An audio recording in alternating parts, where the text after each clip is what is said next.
សួស្តីបងប្អូនប្រិយមិត្តអ្នកស្ដាប់ជាទីគោរពស្រឡាញ់រាប់អានទាំងអស់គ្នាថ្ងៃនេះខ្ញុំសូមលើកយកនៅរឿងរ៉ាវឃាតកម្មដ៏រន្ធត់មួយដែលបានកាត់ឡើងនៅក្នុងប្រទេសមិចស៊ីកូទាក់ទងទៅនឹងអ្នកនិពន្ធសៀវភៅប្រឡោមលោកដ៏ល្បីល្បាញរបស់ជនជាតិមិចស៊ីកូមួយរូបគឺជាឃាតករដែលបានសម្លាប់ប្រពន្ធរបស់ខ្លួនដែលបានកាប់សាច់ប្រពន្ធជាកង់ហើយយកទៅចម្អិនឲ្យឆ្កែស៊ីបើស្ដាប់មើលទៅករណីឃាតកម្មមួយនេះពិតជាសាហាវខ្លាំងមែនទែនដែលបុរសជាឃាតករធ្វើបែបនេះទៅលើសាកសពរបស់ជនរងគ្រោះហើយឃាតករគឺជាអ្នកដែលចេះដឹងធ្វើឲ្យប្រជាជនមិចស៊ីកូគ្រប់គ្នាមានការភ្ញាក់ផ្អើលចំពោះទង្វើរបស់អ្នកនិពន្ធនេះខ្លាំងមែនទែនជាពិសេសនោះគឺ fan ដែលជាអ្នកគាំទ្រនៅសៀវភៅប្រឡោមលោករបស់ឃាតកររូបនេះម្នាក់គឺមានការស្រឡាំងកាំងស្ទើរតែមិនជឿទាល់តែសោះថាអ្នកដែលមានចំណេះដឹងបែរជាទៅប្រព្រឹត្តនៅអំពើដ៏សាហាវបែបនេះដាក់ទៅលើប្រពន្ធរបស់ខ្លួនឡើយចំពោះករណីឃាតកម្មដែលគួរឲ្យរន្ធត់មួយនេះបានបង្កឲ្យមានការភ្ញាក់ផ្អើលយ៉ាងខ្លាំងនៅក្នុងប្រទេសមិចស៊ីកូដែលបុរសជាអ្នកនិពន្ធសៀវភៅប្រឡោមលោកម្នាក់ដែលមនុស្សរាល់គ្នាគិតថាអ្នកនិពន្ធគឺតែងតែជាមនុស្សដែលមានមនោសញ្ចេតនាចេះគិតវែងឆ្ងាយចេះដឹងរាក់ជ្រៅនិងមានក្តីស្រឡាញ់ប៉ុន្តែផ្ទុយទៅវិញបែរជាបុរសម្នាក់នេះដែលជាមនុស្សគ្រប់គ្នាគិតថាជាអ្នកដែលមានចំណេះដឹងគិតវែងឆ្ងាយបានพลายខ្លួនទៅជាឃាតករដ៏សាហាវបំផុតសម្រាប់ប្រពន្ធរបស់ខ្លួនដែលធ្វើឲ្យមនុស្សគ្រប់គ្នាមានការភ្ញាក់ផ្អើលជាខ្លាំងបើយោងទៅតាមសារព័ត៌មានដែលបានចុះផ្សាយរបស់ប្រទេសមិចស៊ីកូបានរាយការណ៍ឲ្យដឹងជុំវិញករណីឃាតកម្មខាងលើថាករណីឃាតកម្មមួយនេះគឺបានកាត់ឡើងនៅក្នុងអំឡុងឆ្នាំ2007នៅក្នុងអគារស្នាក់នៅរបស់អ្នកនិពន្ធសៀវភៅប្រឡោមលោកបែបរន្ធត់វិញ្ញាណម្នាក់ដែលអ្នកនិពន្ធរូបនោះមានឈ្មោះថា Jolo Calva នៅអគារស្នាក់នៅរបស់អ្នកនិពន្ធរូបនេះត្រូវបានគេប្រទះឃើញមានសាកសពស្ត្រីម្នាក់ដែលឃាតករកាត់សាកសពរបស់ជនរងគ្រោះជាកង់នៅក្នុងផ្ទះរបស់គេក្រោយពេលដែលគេរកឃើញបែបនេះប៉ូលីសក៏បានចេញដីកាកោះហៅទៅលើបុរសជាអ្នកនិពន្ធសៀវភៅម្នាក់នេះដែលបានចោទពីបទជាមនុស្សឃាតនិងបានបំផ្លាញសាកសពរបស់ជនរងគ្រោះដោយការកាត់សាកសពជាចំណែកចេញពីគ្នាហើយយកសាកសពជនរងគ្រោះមកធ្វើជាអាហារចំណែកសាកសពនោះគឺជាស្ត្រីហើយនាងគឺត្រូវជាប្រពន្ធចុងរបស់អ្នកនិពន្ធសៀវភៅរូបនេះដំបូងឡើយឃាតករម្នាក់នេះបានបដិសេធហើយថែមទាំងបាននិយាយអង្វរករថាខ្ញុំមិនអាចទទួលយកបាននៅអ្វីដែលគេបានចោទប្រកាន់មកលើរូបខ្ញុំបែបនេះនោះទេប៉ុន្តែអ្វីដែលធ្វើឲ្យប៉ូលីសបានចោទប្រកាន់ទៅលើឃាតករដែលជាអ្នកនិពន្ធសៀវភៅរូបនេះបាននោះគឺមានពាក្យពេចន៍នៅក្នុងសៀវភៅប្រឡោមលោករបស់ឃាតកររូបនេះដែលគេតែងតែយកទ្រឹស្ដីដែលគេបានសរសេរនៅក្នុងសៀវភៅនោះយកមកអនុវត្តនៅក្នុងជីវិតជាក់ស្ដែងដោយសារតែបុគ្គលរូបនេះជាមនុស្សដែលជាមនុស្សស្រេកឈាមហើយវាក៏ជាមធ្យោបាយមួយដើម្បីទម្លុះរកការពិតឲ្យឃើញដែលឃាតកររូបនេះថែមទាំងមានចេះវិជាតាក់ទាញចិត្តនៅក្នុងការអន្តងចិត្តជនរងគ្រោះទាំងអស់នោះយកមកសម្លាប់ទៀតផង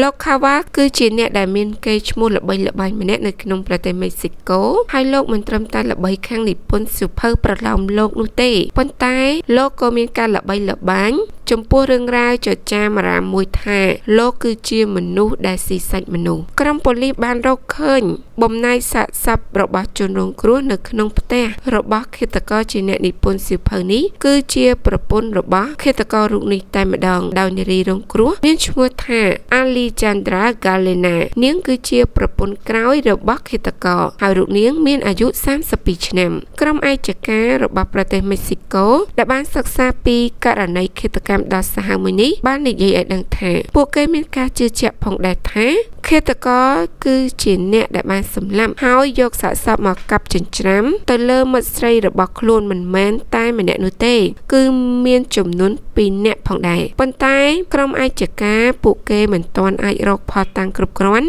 នៅក្នុងការចោទប្រកាន់ពីបទឧក្រិដ្ឋនេះបាននោះទេបើក្រឡេកមើលពីសភាពសពវិញគឺវាពិតជាគួរឲ្យខ្លាចនិងព្រឺព្រួយខ្លាំងណាស់មេធាវីដែលជាអ្នកការពារក្តីឲ្យឃាតកររូបនេះលោកគឺមានឈ្មោះថា Plata តាមេធាវីការពារក្តីឲ្យឃាតករបាននិយាយប្រាប់ថាកូនក្តីរបស់លោកបានសម្លាប់នារីរងគ្រោះព្រោះតែកូនក្តីរបស់ខ្លួនគឺមាននៅសារជាតិកូកាអ៊ីនខ្ពស់នៅក្នុងខ្លួនទើបធ្វើឲ្យកូនក្តីរបស់ខ្លួនមានការវង្វេងវង្វាន់ហើយក៏បានប្រព្រឹត្តនៅអំពើបែបនេះទៅមេធាវីរូបនេះបានបន្ថែមផងដែរថាកូនក្តីរបស់ខ្លួនគឺមិនបានស៊ីសាច់របស់នារីរងគ្រោះនោះទេគឺកូនក្តីរបស់ខ្លួនគ្រាន់តែកាត់សាកសពនារីរងគ្រោះជាកង់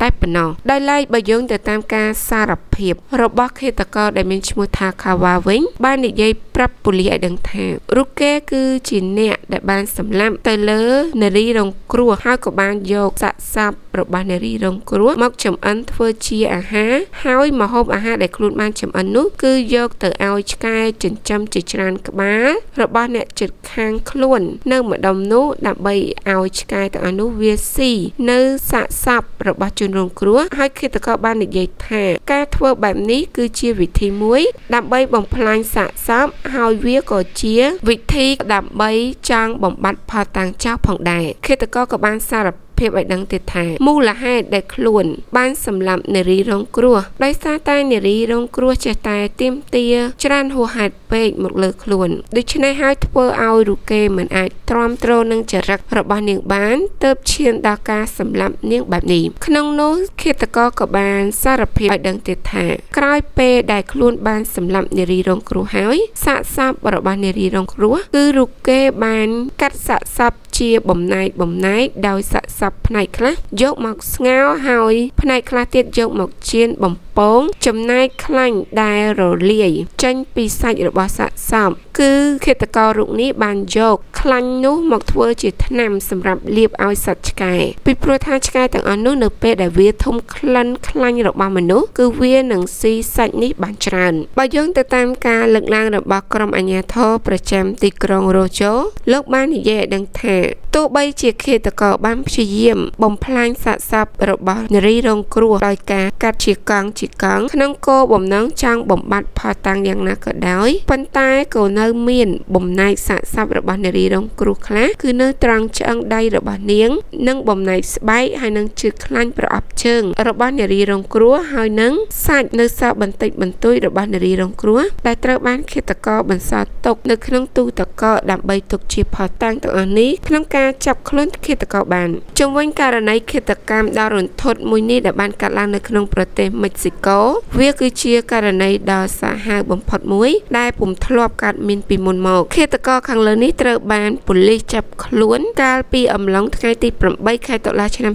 2007ក្នុងនោះប៉ូលីសបានរកឃើញសាកសពដ៏ស្អុយរលួយរបស់នារីរងគ្រោះដែលត្រូវជាប្រពន្ធរបស់ឃាតករនិងឃើញមានអវយវៈមួយចំនួននៃដងខ្លួនរបស់នារីរងគ្រោះដែលនៅសេសសល់ត្រូវបានឃាតករច្រកបើកយ៉ាងជិតនៅពេលនោះគេក៏បានប្រទះឃើញប្រអប់ជើងម្ខាងរបស់នារីរងគ្រោះដែលកំពុងតែក្លាសេហើយនឹងចំណែកសាច់របស់នារីរងគ្រោះដែលត្រូវបានឃាតករចម្អិនរួចរាល់ដាក់នៅលើចានដែលឃាតករបំរុងយកម្ហូបនោះទៅឲ្យឆ្កែស៊ីឃាតករដែលជាអ្នកនិពន្ធសៀវភៅប្រឡោមលោកបែបវិញ្ញាណរន្ធត់គឺមានអាយុ38ឆ្នាំហើយរូកេក៏ធ្លាប់មានប្រពន្ធ2-3នាក់រួចមកហើយប្រពន្ធចុងក្រោយរបស់គេនេះគឺមានឈ្មោះថា Galena ហើយនាងគឺត្រូវបានឃាតករសម្លាប់យ៉ាងសាហាវព្រៃផ្សៃហើយនារីរងគ្រោះក៏ធ្លាប់មានកូនហើយផងដែររូបនាងគឺជាបុគ្គលិកលក់ថ្នាំពេទ្យនៅក្នុងឱសថស្ថានមួយកន្លែងនៅក្នុងប្រទេសមិចស៊ីកូចា៎បងប្អូនអ្នកស្ដាប់នេះគឺជារឿងរ៉ាវដ៏រន្ធត់មួយដែលបានកើតឡើងនៅក្នុងប្រទេសមិចស៊ីកូតាក់ទងទៅនឹងអ្នកនិពន្ធសៀវភៅប្រឡោមលោកមួយរូបคล้ายខ្លួនជាឃាតករដោយបានសម្លាប់ប្រពន្ធរបស់ខ្លួនកាប់សាកសពប្រពន្ធរបស់ខ្លួនជាកង់យកទៅចម្អិនធ្វើម្ហូបឲ្យឆ្កែស៊ីបើស្ដាប់មើលទៅឃាតករប្រៀបបីដូចជាមនុស្សរោគចិត្តអញ្ចឹងហើយទម្រាំតែប៉ូលីសបំបែករឿងក្តីនេះបានគឺបានប្រើរយៈពេលយូរគួរសមដែរពីព្រោះពួកគេមុនដំបូងមិននឹកស្មានសោះថាឃាតករគឺជាបុរសរូបនេះនោះទេដោយមនុស្សមួយចំនួនគិតថាបុរសឃាតករគឺ គឺជាអ្នកនិពន្ធសៀវភៅដ៏ល្បីល្បាញមួយនៅក្នុងប្រទេសមិចស៊ីកូពួកគេមុនដំបូងក៏មិនជឿថាបុរសម្នាក់នេះហ៊ានធ្វើបែបនេះដាក់ទៅលើប្រពន្ធរបស់ខ្លួនឡើយប៉ុន្តែបន្ទាប់ពីមានការស្រាវជ្រាវនិងស៊ើបអង្កេតយ៉ាងយកចិត្តទុកដាក់ក្រោយមកប៉ូលីសក៏បានរកផុសតាងឃើញហើយក៏ចុងក្រោយឃាតករក៏បានសារភាពថាខ្លួនពិតជាបានសម្លាប់ទៅលើនារីរងគ្រោះពិតប្រាកដមែនចា៎បងប្អូនអ្នកស្ដាប់នេះគឺជារឿងរ៉ាវពិតមួយដែលបានកើតឡើងនៅក្នុងប្រទេសមិចស៊ីកូហើយសម្រាប់រឿងរ៉ាវខាងលើនេះគឺមានតែប៉ុណ្្នឹងទេអរគុណដល់បងប្អូនដែលបានស្ដាប់រឿងនេះតាំងពីដើមរហូតដល់ចប់ជួបជាមួយនឹងខ្ញុំនៅរឿងរ៉ាវក្រោយៗបន្តទៀត